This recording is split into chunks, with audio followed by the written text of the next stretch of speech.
नमस्कार। सीतामढ़ी के बोखरा प्रखंड में हम अभी मौजूद हैं और प्रखंड प्रमुख सुधीर कुमार जी हमारे सामने मौजूद हैं और इन्होंने सबसे ज़्यादा लोकप्रियता हासिल की है प्रमुख होने के मामले में। और क्या कहना चाहेंगे प्रमुख साहब, आप इतने लोकप्रिय हैं, लोगों के बीच में आपका इतना प्यार है, इमेज है।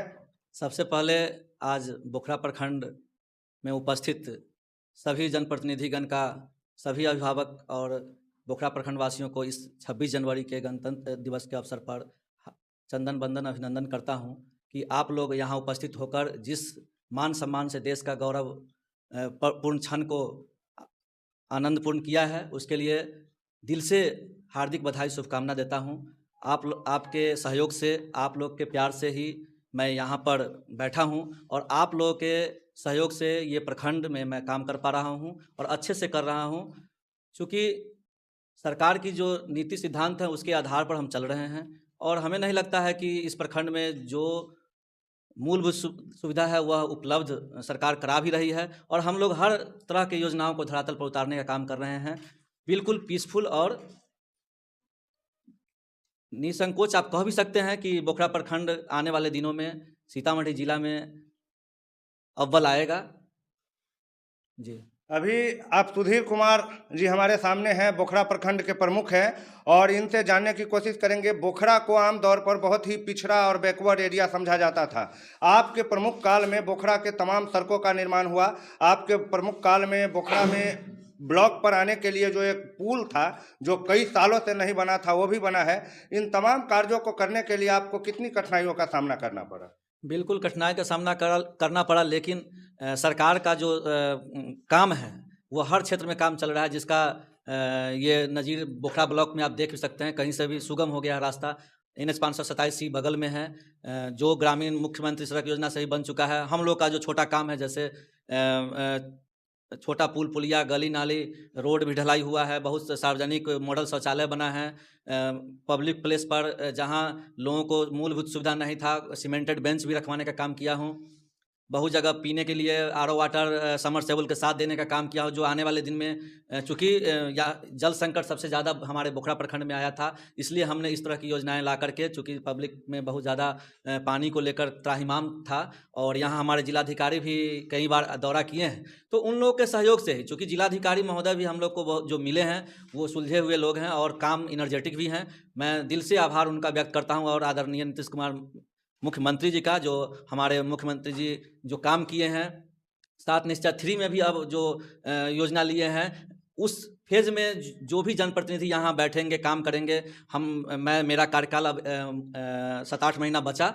मैं कोशिश कर रहा हूँ कि बहुत सारी योजनाएं जो मूलभूत सुविधा हमारे बोखरा प्रखंड क्षेत्र पंचायतों, अन्य पंचायतों में नहीं है, वहाँ भी मैं काम करवा पाऊँ। चूँकि हमारे 16 समिति क्षेत्र पड़ता है और हर जगह का काम लगभग मेरे समिति क्षेत्र में काम हुआ है। कहीं भी ऐसा देखने को नहीं मिला है, कोई भी हमारे सदस्यगण नाराज़ नहीं दिखेंगे कि मेरे क्षेत्र में नहीं काम हुआ है। और जहाँ कम काम हुआ है, मैं उस समिति क्षेत्र में भी काम करने जा रहा हूँ। बहुत जल्द आपको धरातल पर वहाँ भी देखने को मिलेगा।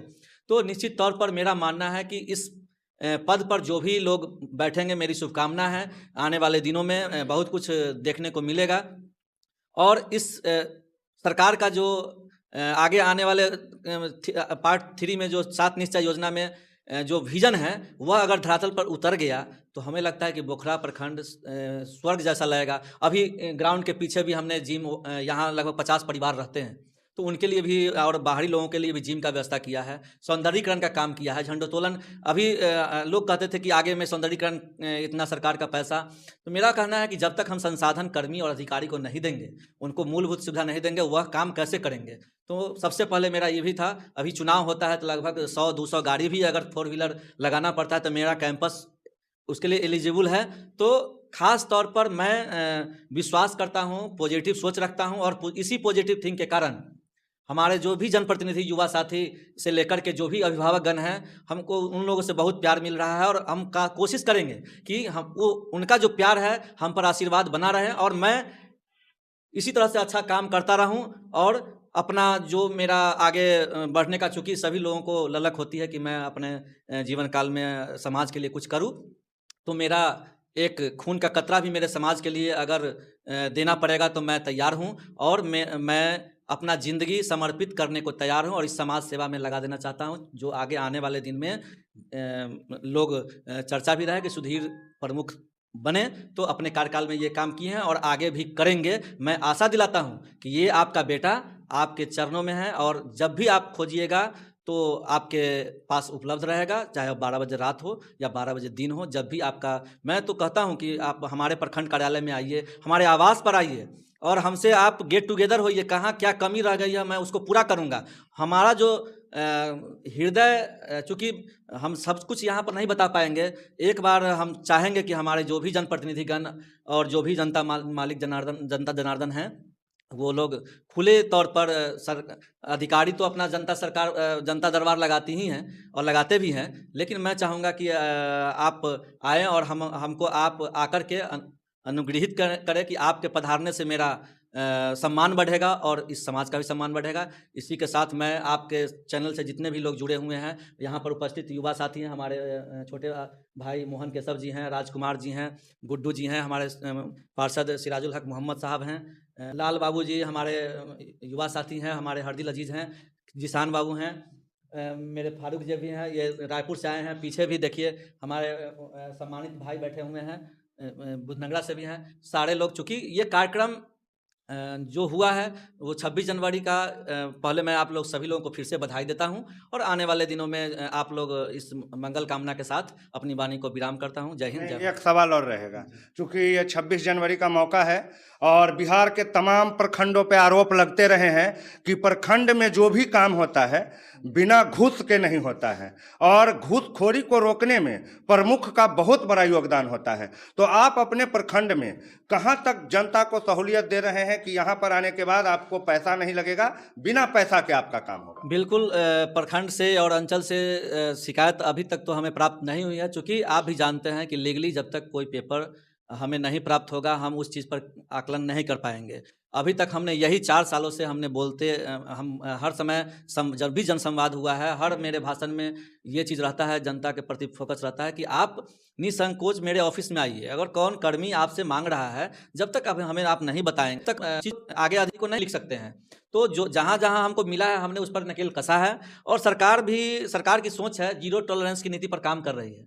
तो खास तौर पर जो हमारे मुखिया आदरणीय नीतीश कुमार जी हैं, यही इन्हीं का जो देन है कि आप एक सादा पेपर पर भी आप हर काम का, हर अधिकारी का, आप हर चीज़ का आप डाटा ले सकते हैं, जिसे आप कहते हैं लोक सेवा का अधिकार जो कहते हैं। तो आपके पास जो वो दिए हैं वो बहुत अच्छा है, लेकिन कुछ गलत लोग भी उनका मिसयूज करते हैं।